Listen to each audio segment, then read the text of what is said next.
Kia ora and welcome to Just the Job. Now today we have 3 more varied and exciting careers for you to take a look at. First up, Lisa from Auckland Girls Grammar School finds out the career possibilities as a civil engineering technician. Then Harrison Edwards from Manurewa High School discovers what's involved in being a brewer. And finally, Hayley Thompson from Onehunga High School spends a couple of days discovering the career possibilities as an educational psychologist. So let's get the show on the road as Lisa takes a look at a career as a civil engineering technician. Hi, my name is Lisa. My favourite subjects at school include mathematics, so calculus and physics, and therefore I'm looking at the job of being a civil engineering technician.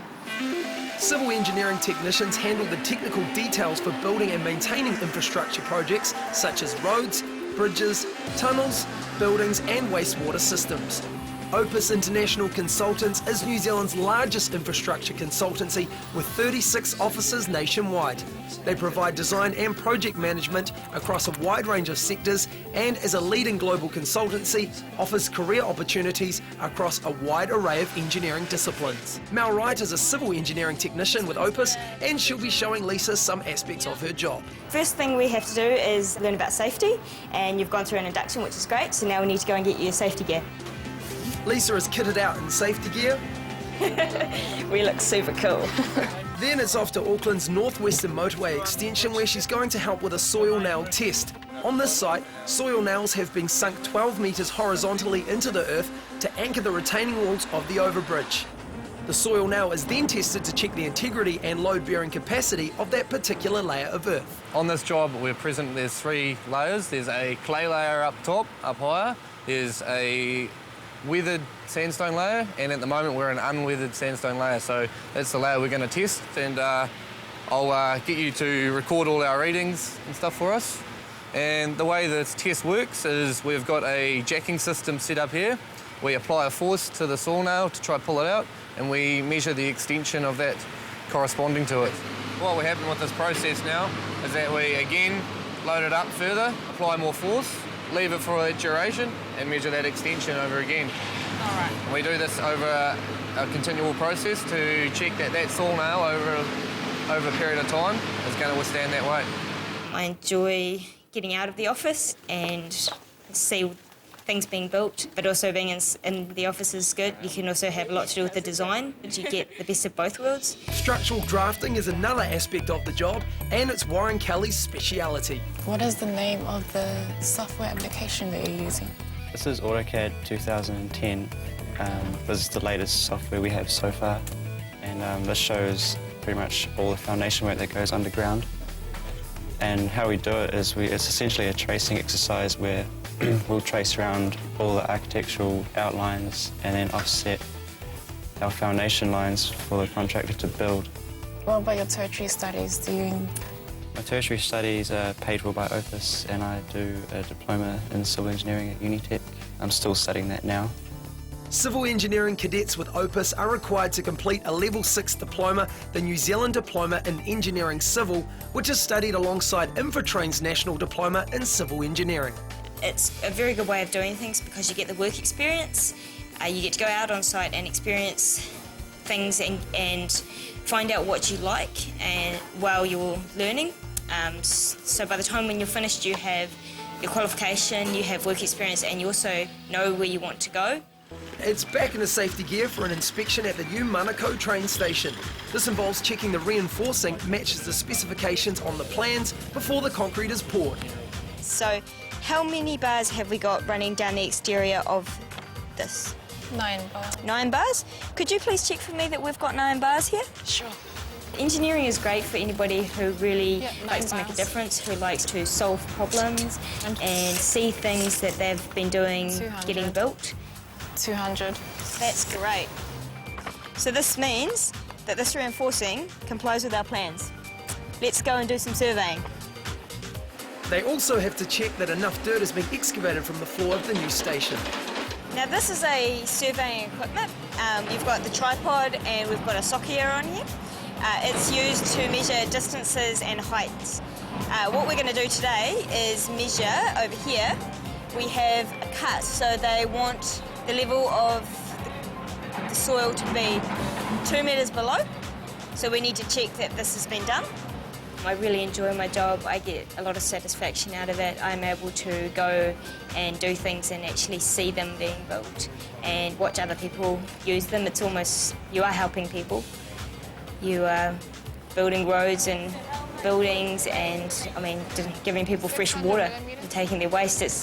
It's a very rewarding job because you're dealing with people a lot of the time and you are making their lives better. 400 millimetres. To help her visualise the final result, Mel shows Lisa the Grafton railway station. This is a similar situation to what we saw in Manukau. Oh look, there's the concrete lines that we saw. Yes, very similar. So hopefully when Manukau's finished, it will look something like this. So does Mel think Lisa is on track for a career in the industry? I think Lisa did really well, especially in the surveying, and I wish her all the best in her career path. There is more to civil engineering than I actually expected, and hopefully in a couple of years' time I'll be looking at becoming a civil engineering technician.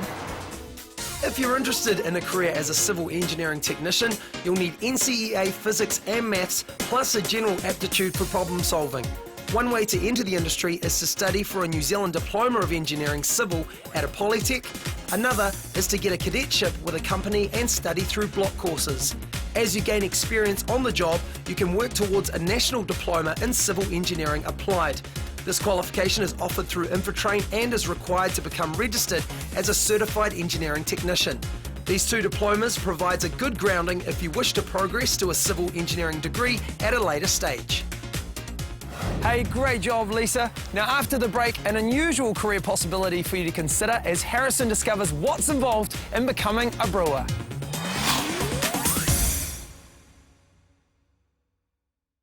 Welcome back to Just the Job. Now, quite an interesting mix of careers this week, and the next one is quite unusual as Harrison discovers the career possibilities in the brewing industry.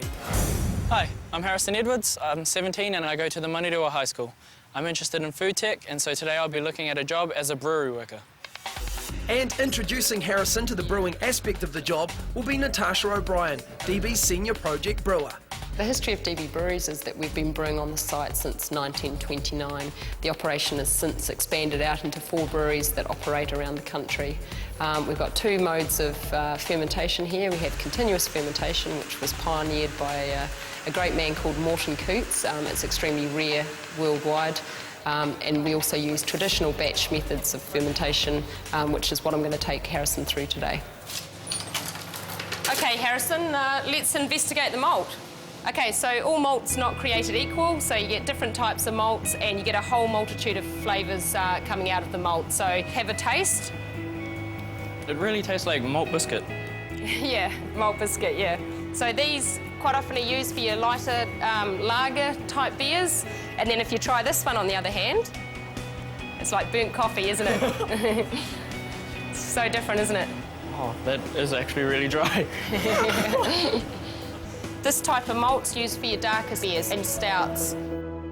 Natasha now takes Harrison off to the brew house to see the next and essential stage in the brewing process. This part of the process is just purely concerned with making a sugary liquid for the yeast to feed on, and that's all the brew house does.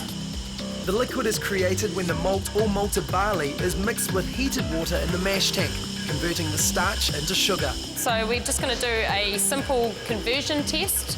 So this is what brewers do the world over to make sure that we've got all our starch converted into our sugar.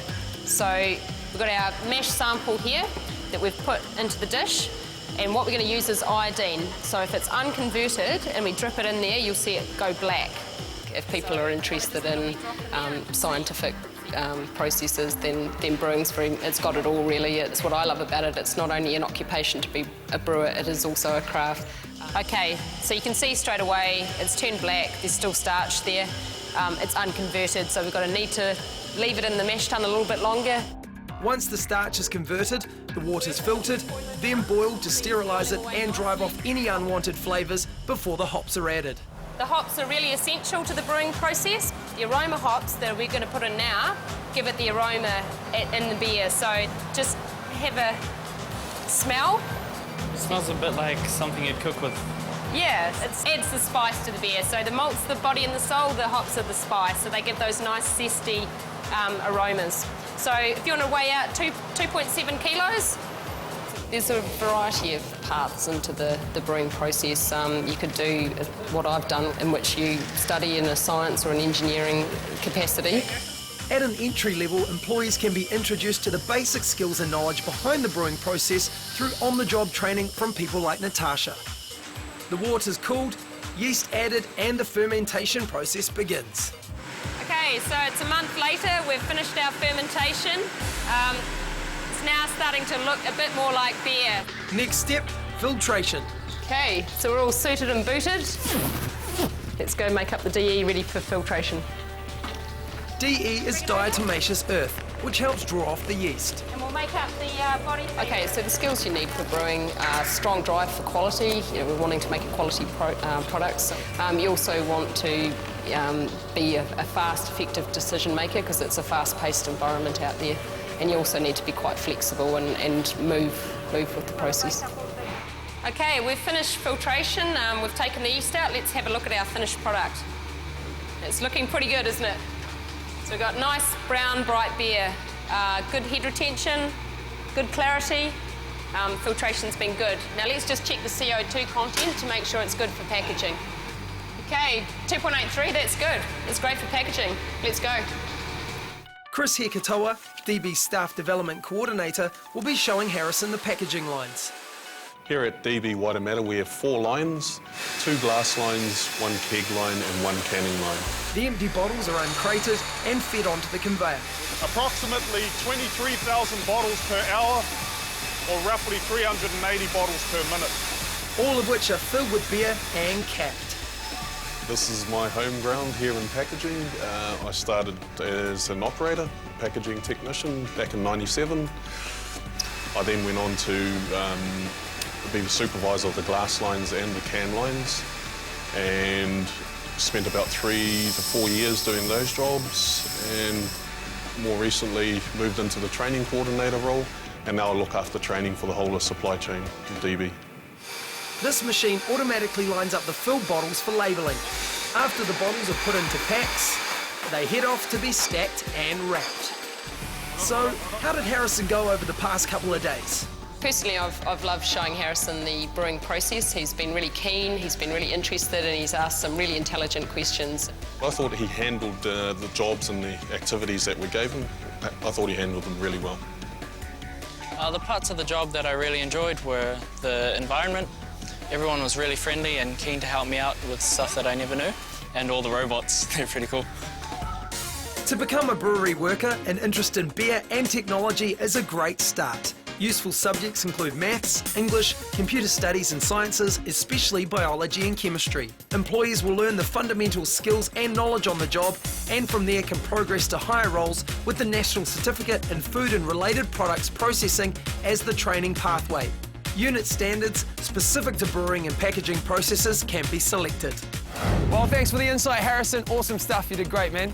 Now, if you'd like to find out more information on the brewing industry or any of the careers that we're featuring, grab a pen and paper because I'll be giving you the details of our website later on in the program where more information can be found. Now, after the break, Hayley's going to be finding out about the work of an educational psychologist.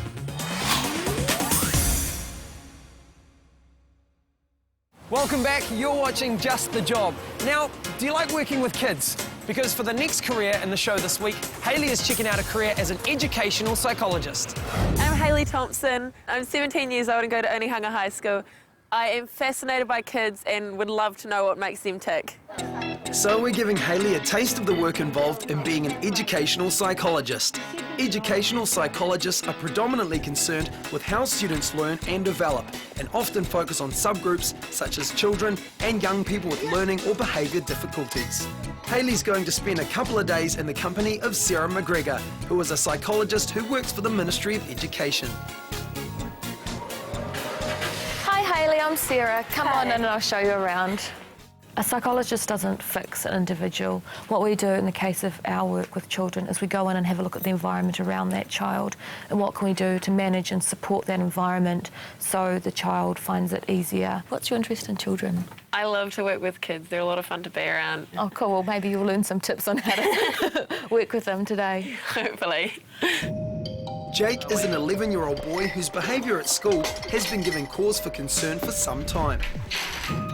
His case has been referred to Sarah, and today Sarah and Hayley will go and see Jake's mum to find out more about him. Part of what we do in our job to get a better understanding of the child is go and speak to the family, and if the family invite us, go into the home environment. I find that really beneficial. Thanks for taking the time to meet us today. Speaking with the parent, you get an idea of what their concerns are, what they believe there may, what could be impacting on their child's behaviour, but also things that sort of you don't necessarily see, like the supports around that child, what sort of resources are at home, whether there's a sort of regular bedtime routine, what sort of foods they may be eating, different types of parental discipline, and those all sort of play a part in having a look at what's impacting on that child. So Hayley, from that meeting today, you can see the importance of meeting the families and hearing their perspective of what's happened. The importance of going to the home like that is also so we can start to build up a relationship with the family. The next day, Sarah and Hayley make a visit to Jake's school to observe him at work and play.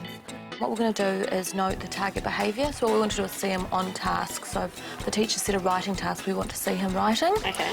And we're going to select him. He's the target student, and we've got another comparison student, which is probably going to be the child next to him. Okay.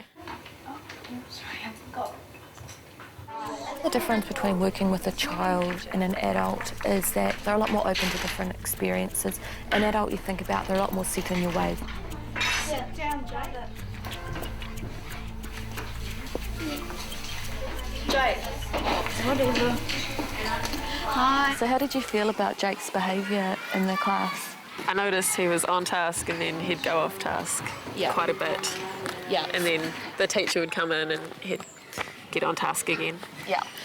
It's not always obvious what is the trigger or what's happening behind that child's behaviour or learning that we're seeing. So I sort of liken it, the tools we used, as to using your keyboard and your mouse to get into a computer. To get into how the child's feeling or thinking, we use a range of different assessments. Sarah has now gathered enough background material on Jake to call an IEP meeting. At this meeting, Sarah will share her assessment information and facilitate the development of a behaviour plan. An IEP is an individual education plan meeting, and the people that attend that are those that are having sort of immediate sphere and influence on that child in their educational setting. We had the resource teacher of learning behaviour, you had Jake's teacher, the headmistress, we had the parent there. It's really important for the parent to be there. The purpose of the IEP meeting is for us to share our knowledge of what we've learnt. He's often out of his seat, calling out. He really struggles to follow anything through. I found his reading and maths are good. And from there, pull that knowledge, pull out a few key things to work on, and what are our next steps for Jake. Having found out more about his background, it's time to meet up with Jake himself. What do you think is happening, some of the things in class for you that might be a bit difficult? Calling out. Yeah? Yeah, that's one of the things I noticed. And also another thing I noticed was you get out of your seat a lot. Does it have needles or pins on the bottom of it? Now Sarah has quite a lot of information on Jake. She feels she needs to talk through the case with her supervisor, who is always there to help. Just to confirm, we're not leaping in too soon.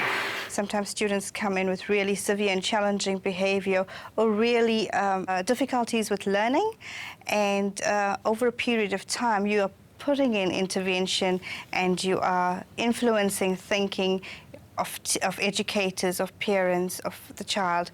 So you do have the capacity to influence change, and it's really rewarding at the end of it to see that, gosh, change has been made, and look at this young person. This person is now achieving, hasn't been excluded from school. You were able to make a difference. What I would do is I would continue with the monitoring and do a few more observations. Being a psychologist is a career you can take anywhere. We're valued overseas very highly. There's other organisations and government departments that also value the skills that we bring too. So there's a lot of scope for practice. There's a lot you can learn, and so many different avenues you can go down to specialise in. The ministry psychologists that I work with seem to really enjoy the job and the challenge of actually finding, working with teams of people and getting positive outcomes for students. You would see progress. You would, you'd really see that you're making a difference. Hayley was great over the last couple of days. She's enthusiastic, outgoing, and built up a great relationship with Jake. Those are all traits that would stand her in good stead as a psychologist. I've discovered that there's a lot more to being an educational psychologist than what I thought. It's a very varied role and there's lots of rewards, and I definitely think it's a career for me. To become an educational psychologist, you will need a bachelor's degree in psychology, education or teaching, followed by a recognised postgraduate qualification in educational psychology. A one-year postmaster's university qualification in educational psychology with supervised internship work in a field as approved by the New Zealand Psychologist Board is also necessary. Useful subjects to study at school include English and maths with statistics. Previous experience in teaching, social work, behaviour support or vocational guidance counselling is helpful. If you want to know more, then talk to the Ministry of Education and think about looking for work experience in welfare and education settings as you gather your qualifications together. Jake's situation in this program was staged and Jake and his family were played by actors. Well, it definitely looks like fascinating and rewarding work. Now, there are so many diverse and exciting careers out there. To make an informed choice sometimes can be a little tricky, but maybe Sarah from Career Services can help. She's up next with some great advice on finding the right job for you. At Career Services, we see hundreds of young people every year who say, I should know by now what I want to do, but I don't. With so many options, it can be really confusing and hard to choose. Some people just know what they want to do, so for them it's a matter of figuring out how to get there step by step. But for everyone else, it's about getting started in something that's interesting, giving it a go and seeing where it might lead. Careers.govt.nz has some great interactive tools to help you start figuring it out. Well, that's it from us. Thanks to everyone who featured in today's program. We'll be back again next week with 3 more exciting careers, plus, of course, more career tips to help you find that perfect job. Now, if you'd like more info about any of the careers you've seen this week, or just more info about how to make that right career choice, easy, jump on our program website, tvnz.co.nz/justthejob. So best of luck, and I'll see you again next week.